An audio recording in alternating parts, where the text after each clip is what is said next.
Real లైఫ్లో రెండిట్లోనూ స్టార్స్గా ఉన్న వారిని ఎవరన్నా మీరు అనుకున్నారా, ఫలానా వాళ్ళు they are wonderful person to work with అని? కానీ నేను రామారావు గారిని గౌరవిస్తాను. అండ్ నెక్స్ట్ కృష్ణ గారు అంటే ఒక రెస్పెక్ట్ ఉంది. ఇద్దరు మంచి వ్యక్తులు.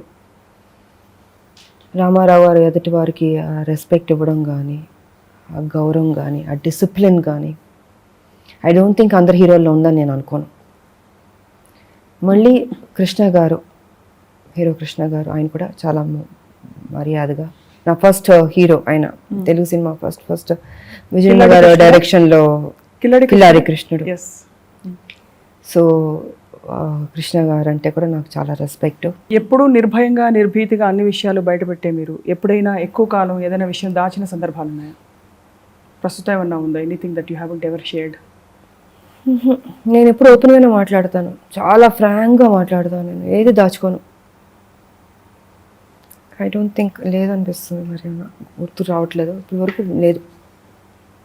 అంటే ప్రజలతోనా లేకపోతే జనరల్గా అసలు ఇంటర్వ్యూస్లో కానీ ఆల్మోస్ట్ అన్నీ నేను చెప్పారు ఓపెన్గా మాట్లాడి.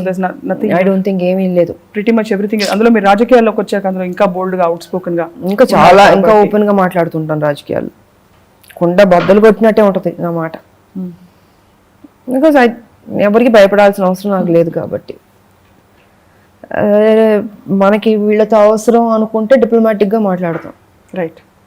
నాకు అవసరం లేదు, అసలు ఏది అవసరం లేదు కాబట్టి ఉన్నట్టు ఏదన్నా కూడా నిర్భయంగా నేను మాట్లాడడం నాకు ఇష్టం. నాకు